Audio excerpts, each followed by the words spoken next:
got some chisels that frankly are awful.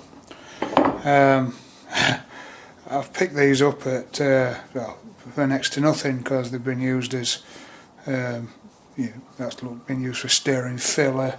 This one's been background, so it'll never be sharp. So I've also got some really quite nice chisels that I can I'd like to put some nice new edges on.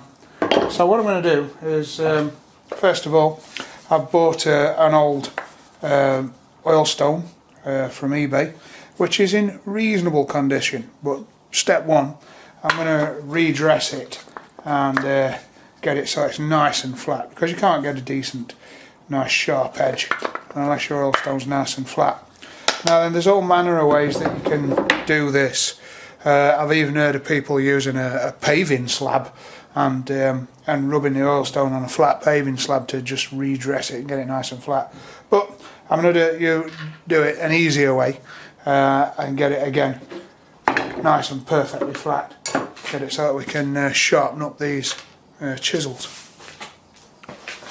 Okay, now they recommend, or the traditional way of doing this, is to get a sheet of glass that's perfectly flat. I haven't got a sheet of glass. I've got an old kitchen cupboard door that's MDF. Now, because it's manufactured man-made board, it is perfectly flat. It's 18mm.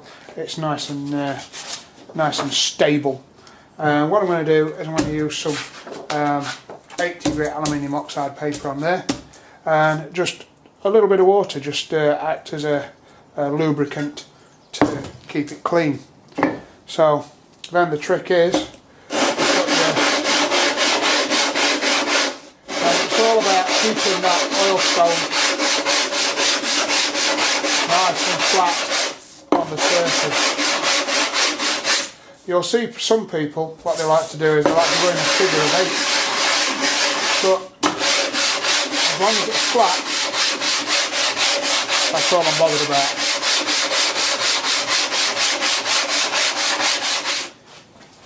Okay, progress report. I've been at it a few minutes.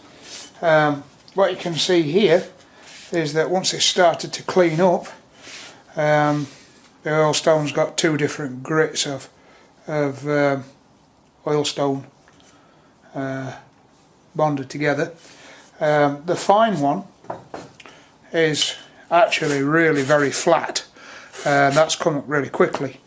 The coarser one is obviously the one that's been used a bit more, and I don't know if you can see that on the camera, but it's got quite a dip in the middle.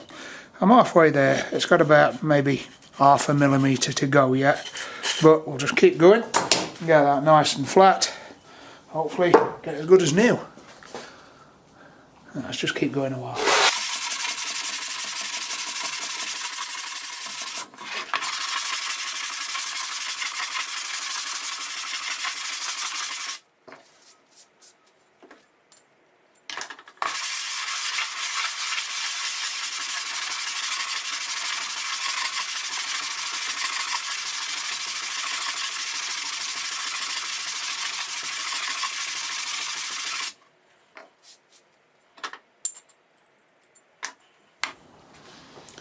Okay, progress.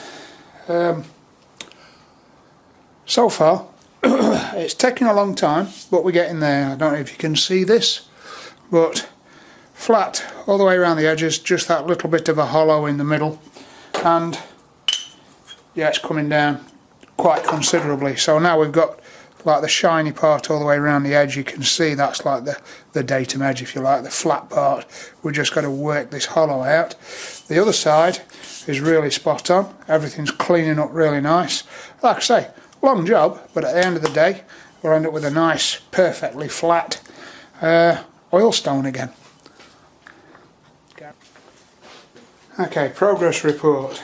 The old Oilstone that I got, as you can see, has just got this little hollow in the middle now. Now then, I've gone through it's taken me quite a long time to get to this stage, and I think it's been a learning process. Bearing in mind this was an old Oilstone, so the thing you've got to remember with Oilstones is they're full of oil. So what was happening was, when I was first doing it just with plain water and water with soap in, I was getting a slurry build up, and this slurry was actually quite slippy and it was blocking the oilstone. Obviously it was the oil coming out. So what I've since done is I've washed the oilstone out. I actually used petrol to rinse it all down and clean it, and I've made sure it's nice and dry and clean and everything like this. And that's speeded up the whole process because the old oil from the oilstone's not mixing with the lubricant that you want to allow the abrasive to cut it down with.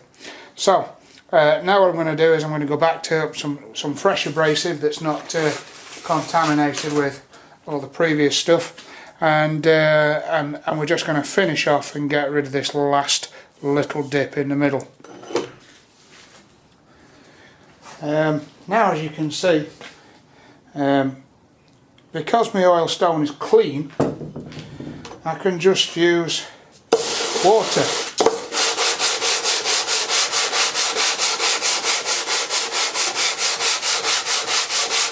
The whole process is speeded up.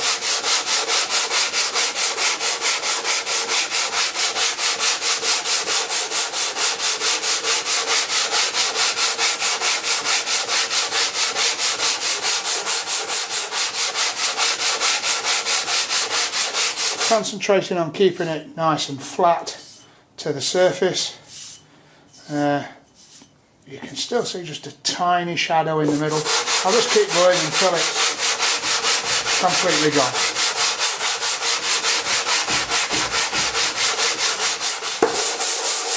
So, just keeping it nice and flat, and we are around about there. It is nice and flat in both directions, no light showing through between the surface of the oilstone and the straight edge. Everything is good. For the sake of some time, well, this is 60 grit paper, a nice flat surface, and a bit of patience. Next stage is look at getting all my chisels with a nice sharp edge. Obviously I'll have to recharge this with some nice fresh clean oil, but one perfectly flat and usable oilstone from something that was old and not quite so usable. Okay, so here we go. I'm just recharging the stone with oil, and we've got a nice flat oilstone ready for sharpening up some chisels and plane blades, and we'll get to that next. Tidied up the box as well, so there we go. Bit of gash pine it was, still is, bit of gash pine, one nice flat oilstone ready to go. Get some nice flat sharp plane blades, eh?